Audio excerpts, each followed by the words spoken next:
죽도록 충성한 교회라는 제목으로 잠시 말씀에 은혜를 나누고자 합니다. 대전 관저동에 가면 서머나 교회라고 있습니다. 우리 침례교단의 좀 5손가락 안에 드는 큰 교회죠. 배재인 목사님이 개척을 하셔서 이렇게 큰 교회로 성장을 시켰습니다. 근데 이제 목사님이 은퇴를 하시고 후임을 이제 세우는 과정에서 좀 문제가 있었어요. 아버지가 아들을 세우는 이제 소위 말해서 세습을 했습니다. 그래서 한동안 이 서머나 교회가 좀 많이 비판에 오르기도 했죠. 그때가 아니고 한 20년 전이죠. 20년 전에 제가 신학교 막 들어갔을 때 이제 선배 중에 한 분이 그 교회 전도사님이었습니다. 청년부 전도사님. 그래서 그 형님도 볼 겸 또 교회도 한번 구경할 겸 가봤습니다. 교회가 너무 잘 만들어졌어요. 크고 아주 그 현대식으로 그 당시만 해도 20년 전이니까 제가 처음 인상이 와 교회 참 잘 지었다. 제가 22살이었으니까 뭘 알겠습니까? 기준도 없는 나이였는데도 야 교회 참 예쁘게 잘 지었다. 첫인상이 그랬어요. 그런데 제가 좀 마음에 안 들었던 게 뭐였냐면 이 교회 이름이 참 마음에 안 들었어요. 서머나 교회. 왜 서머나 교회라고 졌을까? 그리고 그 당시 한참 유행했던 노래가 어머나였습니다. 왜 어머나 서머나 왜 어감도 안 좋은데 자꾸 서머나를 보면서 어머나가 자꾸 떠오르는 거예요. 지역의 이름이면 관저 침례교회나 아니면 한국에 얼마나 아름다운 이름이 많습니까? 뭐 함께하는 교회, 뭐 사랑의 교회, 주님의 교회 많은데 왜 하필 그 당시 유행가 노래처럼 서머나 교회를 졌을까? 그게 좀 아쉬웠어요. 근데 이제 제가 신학교를 다니면서 이제 신학을 배우면서 또 교회 역사를 배우면서 요한계시록을 배우게 됐죠. 그때 이제 서머나 교회를 알게 됐어요. 그러면서 이 서머나 교회가 보통 교회가 아니구나. 그리고 서머나 교회 성도들이 이 보통 사람들이 아니었구나. 뭐 오늘 제목처럼 죽도록 충성한 교회, 죽도록 충성한 성도들이 이 서머나 교회였더라고요. 그래서 이 배재인 목사님이 길에서 서머나 교회를 본인이 개척한 교회 이름으로 지었구나. 그때서야 조금 이해가 됐습니다. 그래서 오늘 이 본문의 말씀을 이제 서머나 교회, 지난번에는 제가 에베소 교회에 말씀을 드렸고 이번에는 서머나 교회에 관해서 말씀을 드리고 은혜를 한번 생각해 보고자 합니다. 일단 초대교회 7교회가 어디에 있는지 지도상으로 보시면 아시아 7교회가 있죠. 근데 성경에 보면 아시아가 나오고 또 소아시아가 교회가 나오죠. 구분이 잘 안 되시죠? 오늘 제가 확실하게 구분해 드리겠습니다. 성경에 나오는 아시아, 이 아시아는 우리 대한민국을 포함한 지금 뭐 호주를 포함한 그 아시아가 아니고요. 터키만 생각하시면 됩니다. 터키를 중심으로 멀리는 지금 요르단, 이라크 정도 거기까지가 아시아예요. 성경에 나오는 아시아 범위가. 그리고 소아시아는 뭐냐면 7교회가 있는 터키의 서쪽 지방 거기가 소아시아입니다. 이제 성경에 나오는 아시아라고 하면 우리 대한민국을 속한 아시아가 아니고 터키만 생각하시면 돼요. 터키가 바로 성경에 나오는 아시아. 그리고 소아시아는 그 초대교회 7교회, 지금 터키에 있는 7교회가 있는 그 지역을 소아시아 교회라고 생각하시면 됩니다. 그리고 저 소아시아 교회에서 중심이 바로 에베소 교회였어요. 에베소 교회가 가장 큰 도시였고 거기를 중심으로 그 소아시아 지역이 로마의 통치를 받았죠. 그리고 오늘 우리가 보았던 이 서머나 교회는 바로 에베소 위에 있는 지역의 서머나라는 지역에 있는 교회였습니다. 이제 내려주세요. 예수님이 부활하시고 30년이 지난 이후에 AD 64년경에 바울이 에베소 교회에 있다가 로마에 잡힙니다. 로마 군인들이 잡혀서 로마에 끌려가죠. 그리고 거기에서 순교를 당합니다. 목에 잘리는 정말 끔찍한 순교를 당하죠. 그리고 나서 에베소 교회에 지도자가 없는 거예요. 모든 7교회, 이 소아시아 교회의 중심은 에베소 교회였는데 그 에베소 교회에 지도자가 없어진 거예요. 그래서 누가 왔냐면 후임으로 요한이 왔습니다. 요한. 이 요한계시록을 기록한 요한. 그래서 이 요한이 에베소 교회의 지도자가 돼서 이제 에베소 지역을 중심으로 복음을 전하기 시작했습니다. 그러다가 이 요한도 잡혀요. 에베소 교회에 왔을 당시 요한이 나이가 꽤 있었습니다. 그 늦은 나이에 노년이었음에도 불구하고 복음을 전하다가 로마에 잡혀서 로마로 끌려갑니다. 로마에 끌려가서 황제에게, 근데 나이가 많아서 그랬는지 그 당시 로마 황제가 이 요한은 죽이지 않았어요. 바울처럼. 그래서 어떻게 이 형을 내렸냐면 유배를 보냅니다. 사진 다시 한번 그 사진 보여줘 보세요. 어디로 유배를 보냈냐면 반모섬으로 유배를 보냅니다. 그래서 에베소 교회 앞에 보면은 섬이 하나 있죠. 저 반모섬으로 요한을 유배를 보내요. 죽이지는 않고. 그래서 저 반모섬에서 유배를 하면서 기록한 책이 무엇일까요? 그것이 요한계시록입니다. 우리가 읽었던 요한계시록이죠. 이제 내려주세요. 그리고 저 요한을 반모섬으로 유배 보낸 사람이 바로 로마의 11대 황제였던 도미티아누스라는 사람입니다. 도미티아누스. 11대 황제였죠. 근데 이 도미티아누스의 아버지가 누구냐면 티투스입니다. 티투스. 한 번쯤은 들어보셨을 거예요. 이 사람. 티투스. 이 사람은 어떤 사람입니까? AD 70년에 원래는 이 사람이 장교였습니다. 군대를 이끄는 장수였습니다. 로마의 군인을 이끌고 와서 이스라엘을 점령시켜 버립니다. AD 70년에. 그래서 이스라엘이 망해요. 그러니까 티투스가 이스라엘을 망하게 해가지고 이스라엘 사람들이 그 당시 이제 유럽으로 가고 러시아로 가고 그래서 유대 사람들이 전 세계에 흩어지면서 곳곳에서 이제 유대인들이 핍박을 당하기 시작했죠. 그 시작을 이 도미티아누스 아버지였던 이 티투스가 시작을 한 거예요. 그러니까 아버지 티투스는 이스라엘을 멸망시켰고 이 도미티아누스는 이스라엘 사람들 유대 기독교인들을 핍박을 한 거죠. 그러니까 이 두 부자가 아주 못된 짓을 한 겁니다. 특히 이 도미티아누스는 이 로마 사람들과 로마의 식민지 사람들한테 자신을 뭐라고 부르라고 했냐면 도미니우스 앳 데우스. 이게 뭐냐면 도미니우스는 주님이라는 뜻이고 데우스는 하나님입니다. 그러니까 본의를 가지고 나를 주님 아니면 황제로 불러라. 그러니까 본인이 이제 신성시 된 거예요. 자기가 이제 신이 된 겁니다. 그래서 로마 사람들은 태양신과 황제를 믿었죠. 신으로. 그런데 그 당시 기독교인들은 아무리 황제가 그렇게 얘기를 한들 기독교인들은 황제를 믿었을까요? 예수님을 믿었을까요? 당연히 예수님을 믿었죠. 아무리 황제가요 핍박을 하고 사람을 잡아다 죽여도요 그 당시 기독교인들은 굴하지 않았습니다.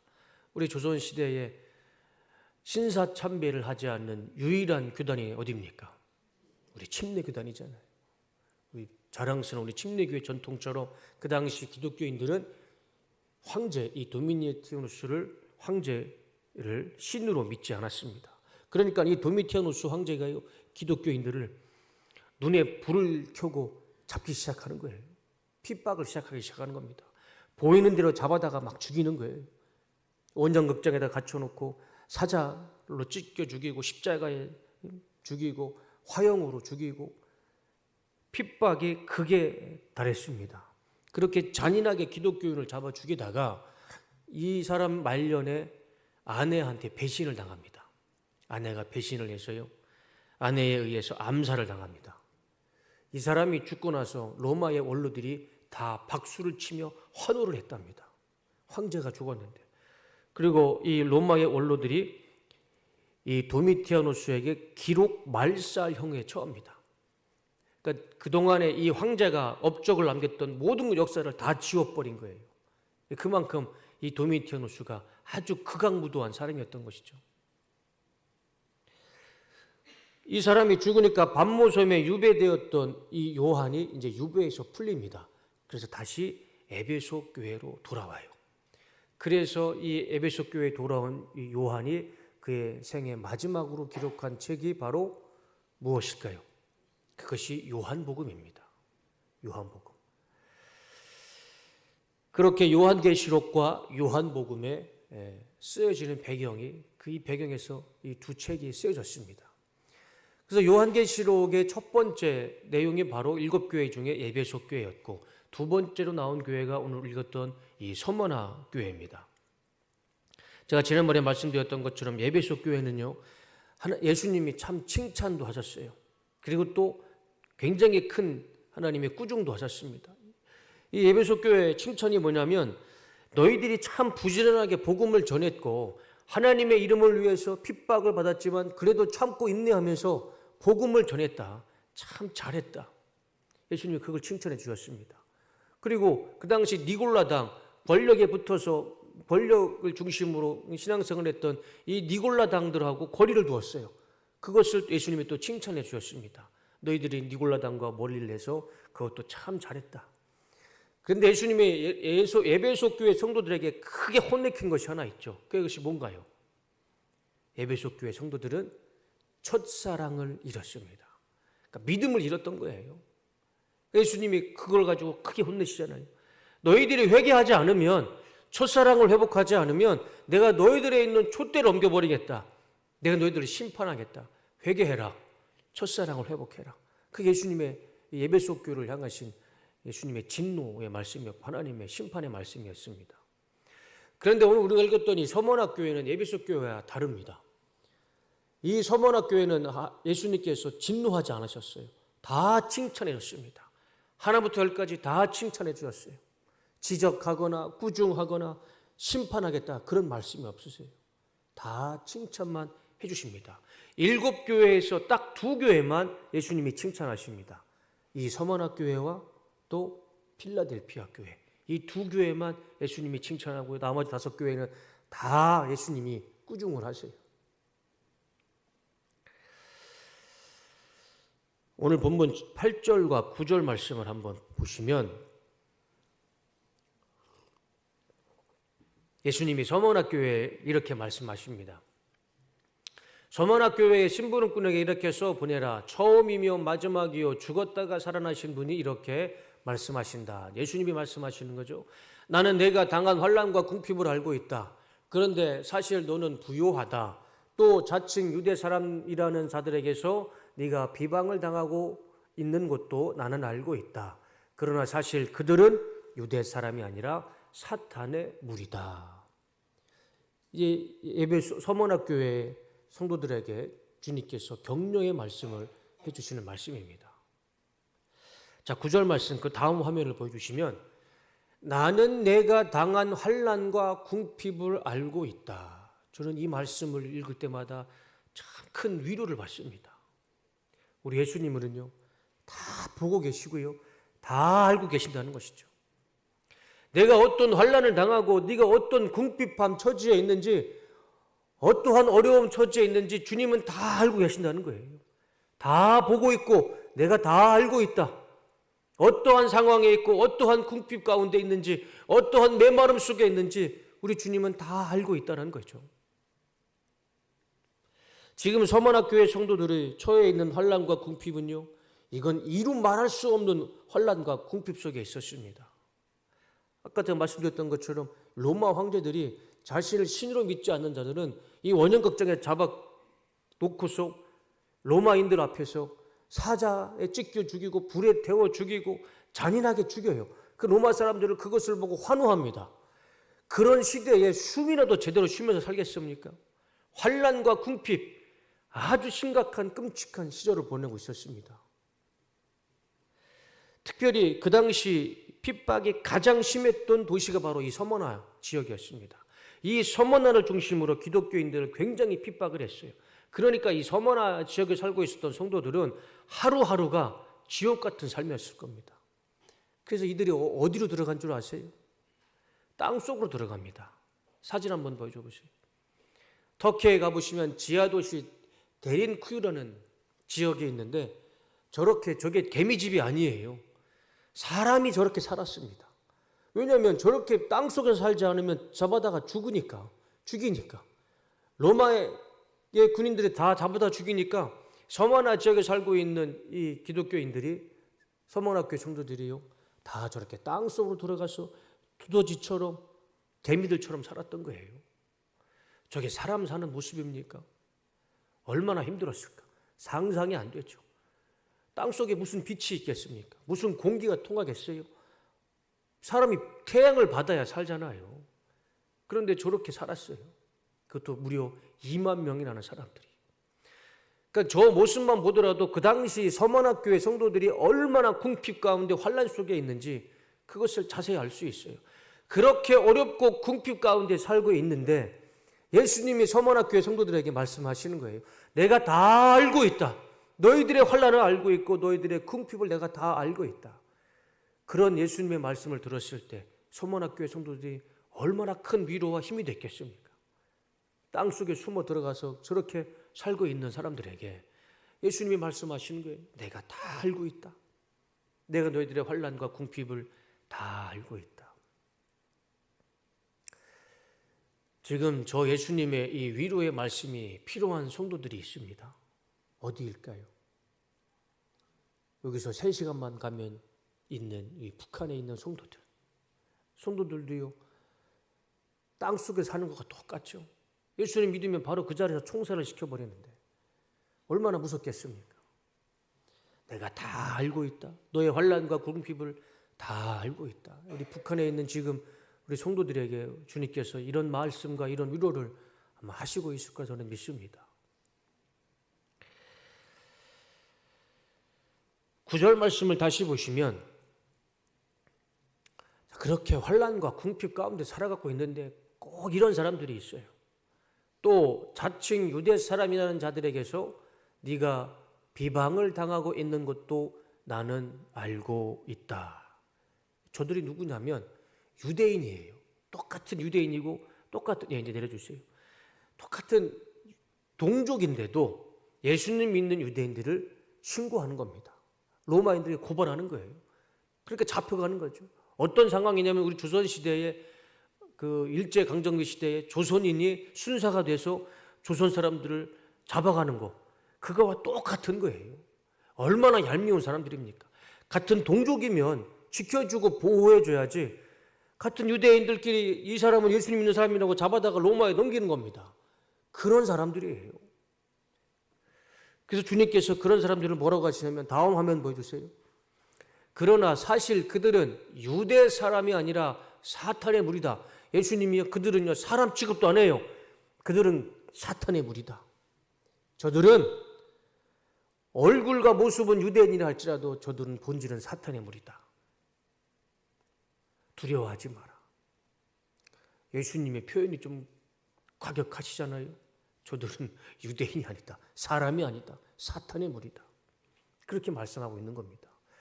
그러니까 저런 이야기를 예수님께서 이제 요한에게 하셨는데 저런 이야기를 들었을 때 땅속에서 어렵게 정말 힘들게 수만 번 제대로 쓰지도 못하면서 예수를 믿는 서머나교회 성도들이 얼마나 큰 위로가 됐을까요? 이것이 서머나교회, 이 서머나 지역에 살고 있었던 그 당시 성도들을 향하신 하나님의 마음이었고 예수님의 마음이셨습니다. 내가 다 알고 있다. 두려워하지 마라. 저들은 너희들을 핍박하는 저들은 유대인이 아니다. 사탄의 무리들이다. 환난과 고통, 궁핍 속에서 서머나교회 성도들은요 죽기 살기로 신앙을 지켰습니다. 에베소 교회 성도들에게 예수님이 뭐라고 하셨습니까? 너의 첫사랑이 식었다. 믿음이 식었다. 그거 회개하지 않으면 내가 너희들을 심판하겠다. 그런데 서머나교회는요 주님께서 말씀하시잖아요. 죽기 살기로 믿는 이들을 축복해 주었습니다. 내가 다 알고 있다. 그래서 에베소 교회와 달리 이 서머나교회는 진노가 없습니다. 하나님의 심판이 없어요. 그저 위로해 주시는 말씀만 있습니다. 이제 우리가 이 서머나교회의 이 칭찬을 우리가 이어받아서 우리 이 시대에 우리 뚝섬교회가 서머나교회가 되어야 할 줄로 믿습니다. 요한이 죽고 서머나교회는 요한의 제자였던 그 당시 교회의 장로였던 이 폴리캅이라는 사람이 그 교회의 지도자가 됩니다.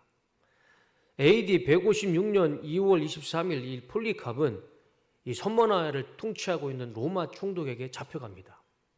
총독이 이 폴리캅에게 물어보죠. 네가 로마 황제를 믿지 않으면, 예수를 부인하지 않고 황제를 믿지 않으면 내가 너를 죽이겠다. 예수를 부인해라. 그랬을 때 이 폴리캅이 이렇게 얘기를 합니다. 다 같이 한번 읽어보겠습니다. 자, 시작.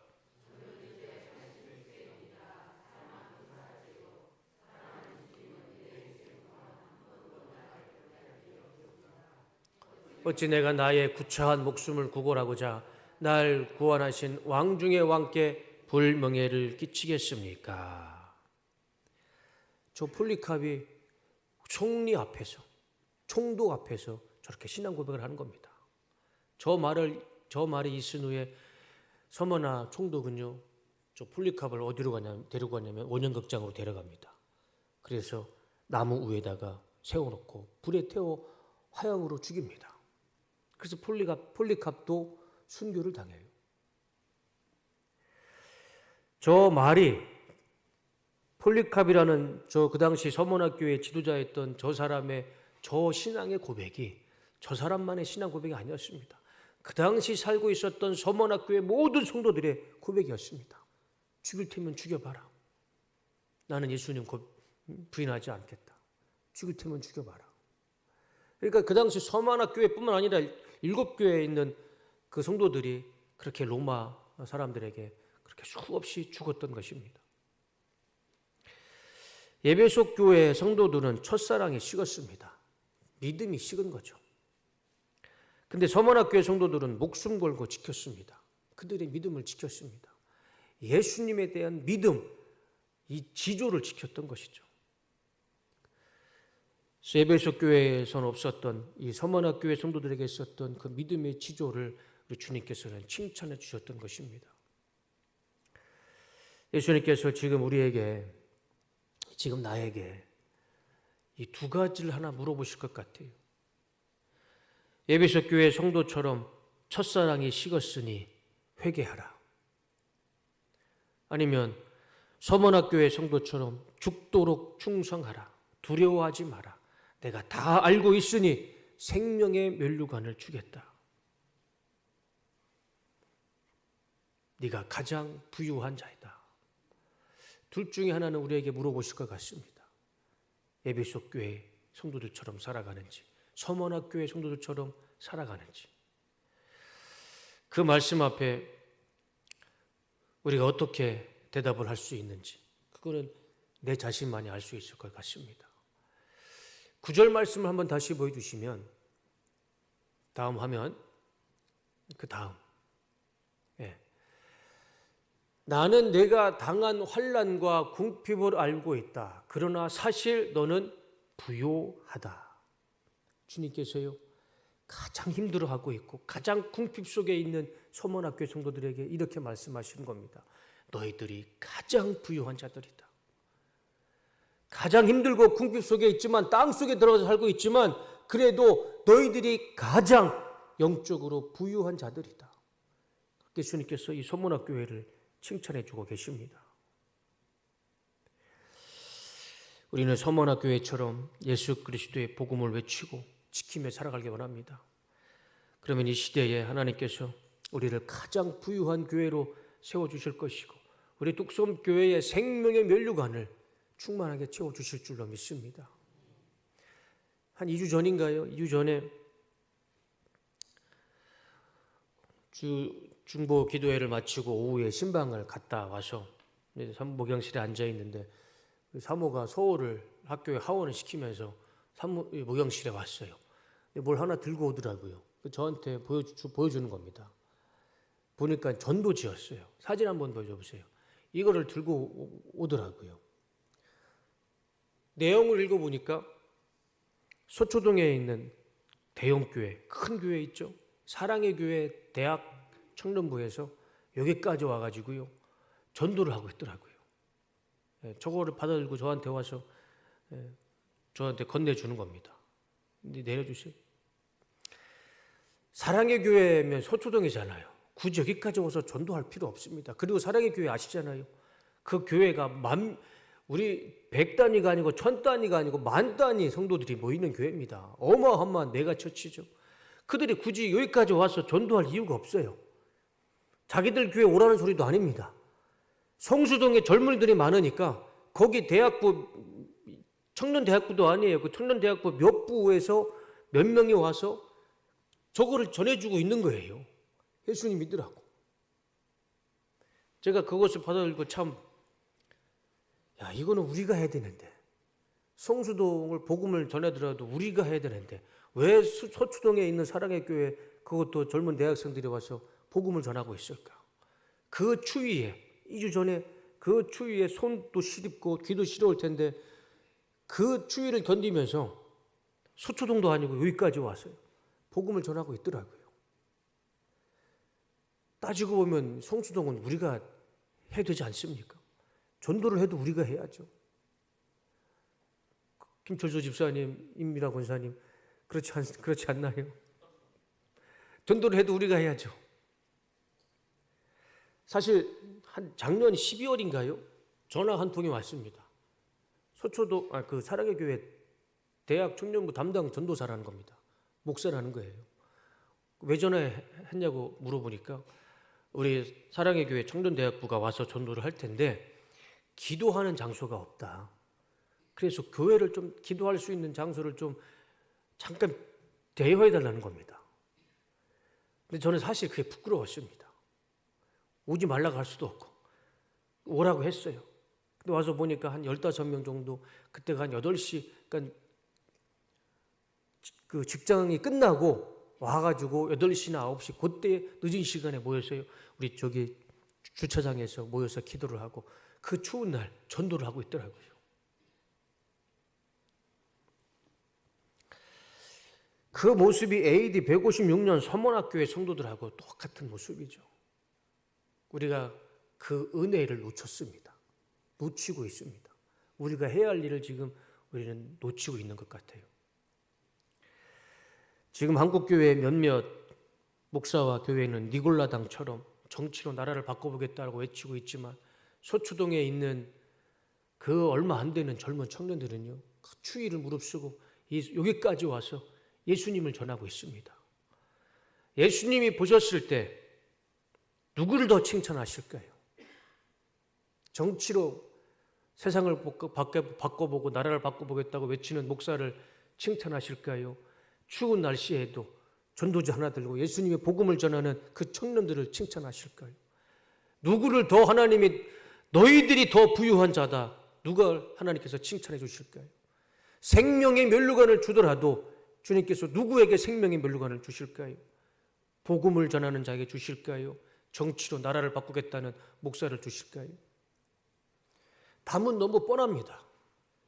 답은 너무 분명하죠. 우리 뚝섬교회도 이 서문학교회처럼 죽도록 충성하길 원합니다. 그래서 복음을 전하는데 게으르지 않고 복음을 전했을 때 주님께서 우리에게 누구보다도 어느 교회보다도 부유한 교회로 축복하실 것이고 생명의 면류관을 우리 뚝섬교회에 씌워주실 줄로 믿습니다. 지난주에 제가 전도 특공대를 시작하기 전에 첫 모임을 했습니다. 그래서 몇 가지를 제가 말씀을 드렸어요. 첫 번째는 이 전도 특공대라는 말이 좀 어감이 너무 세다. 특공대, 군대 용어거든요. 그리고 잘 쓰지도 않는 용어라서 젊은 사람들이 봤을 때 특공대라는 말을 쓰면 좀 거부감이 들 것 같아요. 그래서 좀 이름을 좀 바꾸자. 그래가지고 뚝섬 전도단으로 바꿨습니다. 특공대보다는 전도단이 좀 낫지 않나요? 그래서 이제 전도 특공대는 좀 바꾸고 뚝섬 전도단으로 이름을 바꿨습니다. 그리고 또 제가 성수동역을 왔다 갔다 하면서 집과 교회 왔다 갔다 하면서 이 성수역 근처에 담배꽁초가 너무 많은 거예요. 누가 잘 치우지도 않습니다. 담배꽁초가 막 쌓여가요. 길바닥에. 젊은이들이 왜 그렇게 담배를 피는지 몰라요. 그래서 작년부터 제가 교회 왔다 갔다 하면서 이거를 좀 제 성격상 이거 자꾸 빨리 치우고 싶고 죽고 싶은데 혼자는 못 하겠더라고요. 근데 이번에 부흥회 오셨더니 최윤주 목사님은 혼자 하셨더라고요. 홍성 그 냇가를 혼자 치우셨더라고요. 제가 그것을 또 보고 용기를 얻었습니다. 제가 좀 늦었지만 나부터라도 그 담배꽁초 좀 주워야겠다. 그래가지고 우리 뚝섬 전도단한테 말씀을 드렸어요. 우리가 지역사회에 있는 교회니까 우리 지역사회 좀 깨끗하게 하는 일환으로 지역 봉사를 위해서 우리 담배꽁초 좀 같이 주었으면 좋겠습니다. 그냥 주울 때 줍지 말고 전도 조끼를 하나 맞춰서 이제 이런 띠 말고 뒤에 조끼를 딱 입어서 뒤에 조끼에 우리 뚝섬교회도 붙이고 성경 말씀도 붙여서 그냥 전도를 안 하더라도 뚝섬교회 성도들은 저렇게 봉사를 하는구나. 담배꽁초도 줍는구나. 젊은이들을 봐서 좀 감동을 받지 않겠습니까? 그래서 제가 우리 뚝섬 전도단 우리 권사님들한테 너무 죄송하지만 허리도 아프시고 무릎도 안 좋으시지만 담배꽁초를 같이 줍자라고 말씀을 드렸어요. 그랬더니 권사님들 우리 전도단에서 같이 해주시겠다고 말씀해 주셨습니다. 우리 그런 이제 담배꽁초 주우러 갈 때 다른 분들도 같이 동참해 주셔서 우리 또 성수동이 깨끗하면 우리도 좋고 우리 교회도 더 좋은 일이니까 그런 일들을 좀 같이 했으면 했습니다. 그리고 노방 전도와 이 찬양 버스킹을 작년부터 우리 이원수 장로님하고 말씀을 나눴어요. 그래서 우리 주차장에다가 무대까지 만들자라고 우리 장로님과 같이 이야기를 했습니다. 그런데 사진 한번 보여주세요. 오늘 정훈 집사님 사무실에 있는 저렇게 시스템을 완전히 조립을 해서 가지고 오셨어요. 이제 저거 전원만 켜고 마이크만 잡으면 찬양할 수 있습니다. 우리 저기 주차장에서 모든 준비가 완성이 됐어요. 제가 한 2, 3일 전에 말씀을 드렸어요. 2, 3일 만에 저렇게 정훈 집사님이 저렇게 완벽하게 세팅을 해서 가지고 오셨어요. 그래서 이제 우리 뚝섬 전도단이 이제 시작할 때 노방 전도단 이게 이 버스킹이 그렇게 크고 거창한 거 아니에요. 지나가는 사람들에게 하나님의 찬양을 들려주는 겁니다. 그게 버스킹이에요. 하나님은 찬양하는데 무슨 실력이 중요하고 무슨 레벨이 중요하겠습니까? 그냥 지나가는 젊은이들에게 하나님 찬양을 들려주는 거예요. 그런 의도입니다. 우리가 멋있게 실력을 갖추어서 버스킹하는 게 아니에요. 젊은 사람들처럼 버스킹하는 게 아닙니다. 우리 전도단이 전도지를 돌리고 음식을 나눠줄 때 뒤에서 찬양을 하는 거예요. 그래서 우리 권사님, 장로님, 권사님 누구나 다 할 수 있습니다. 아무도 안 하면 저 혼자라도 하겠습니다. 기타 메고. 제가 전도사 할 때 방위역에서요. 정말 창피하고 부끄러웠는데 목사님이 저를 방위역에다가 보내시더라고요. 그래서 방위역에서 혼자 기타 치고 찬양했어요. 그때 얼마나 창피했는지 모릅니다. 그 기억이 있어요. 저는 한번 해봤기 때문에 저라도 혼자 하겠습니다. 그래서 우리 전도 특공단이 특공단은 이제 안 하기로 했죠. 뚝섬 전도단. 뚝섬 전도단이 복음을 전할 때 뒤에서 지원 사격으로 찬양을 부르는 거예요. 그래서 누구든지 신청을 하셔서 잘 안 해도 괜찮습니다. 같이 하나님을 찬양하는 거예요. 그래서 우리 성수동의 이 뚝섬교회 중심으로 찬양이 막 선포되고 말씀이 선포되고 전도가 선포됐을 때 하나님께서 우리 교회에게 생명의 면류관을 씌워주실 줄로 믿습니다. 그리고 또 제가 저번에도 우리 말씀을 드렸지만 특별 새벽 예배가 끝나고 그 주의 토요일이 4월 19일입니다. 그리고 그 주가 부활절이죠. 그래서 4월 19일 토요일 날 월요일부터 금요일까지 고난주간 특별 새벽 예배하고 토요일 날에는 우리 전 교인이 모여서 유치부부터 교육부서 전체 남선교육, 여선교 연합회에서 이 팻말을 만들어서 예수님의 부활을 광고하고 전도하는 우리 성수동 땅 밟기를 전도를 하려고 합니다. 그래서 그날 토요일은 우리 전 세대가 다 나와서 우리 예수님의 이 부활을 우리 성수동에 있는 지역 주민들한테 좀 광고하고 홍보했으면 좋겠습니다.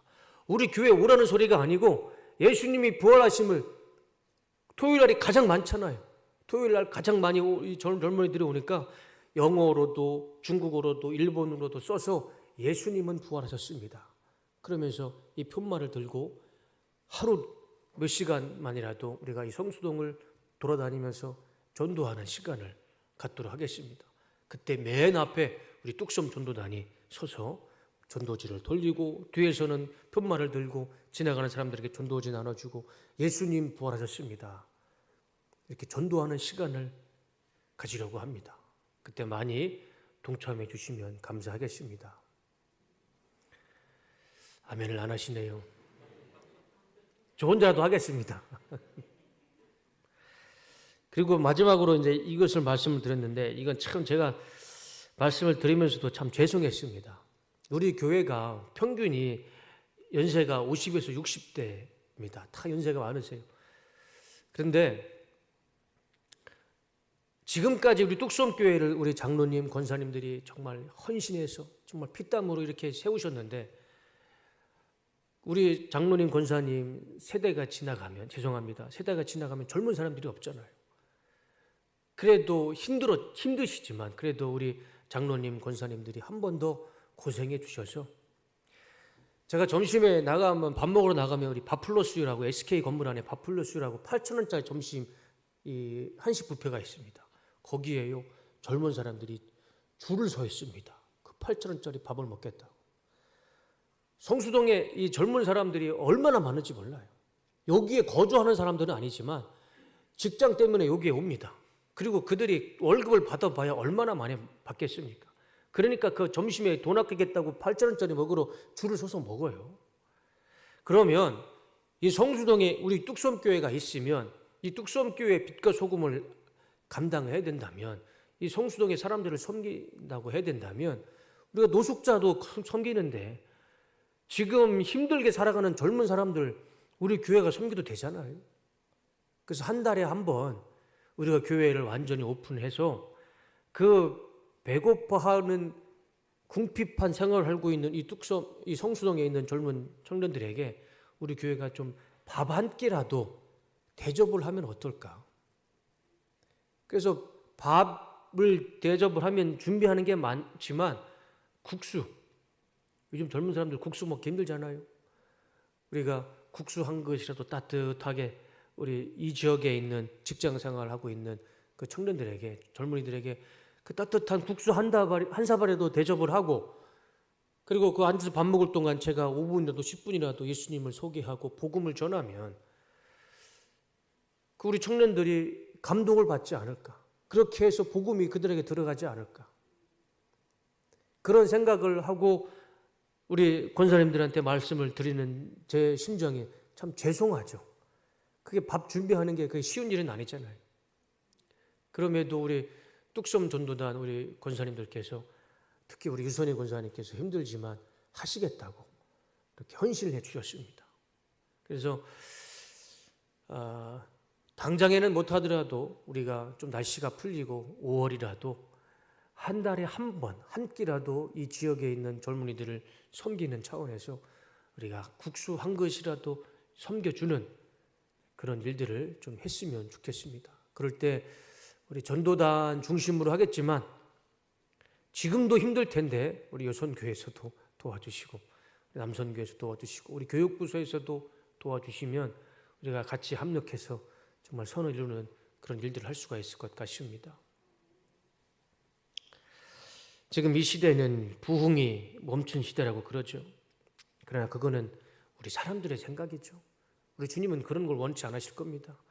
우리가 눈으로 보았을 때 부흥은 멈췄을지라도 주님께서는 부흥을 원하실 것이고 우리가 부흥을 하기 위해서는 한 가지밖에 없죠. 오늘 서문학교회처럼 우리가 목숨을 다해서 충성하고 복음을 전했을 때 하나님께서는 이 뚝섬교회를 가장 부유한 교회로 축복하실 것이고 생명의 면류관을 우리 뚝섬교회에 씌워주실 줄로 믿습니다.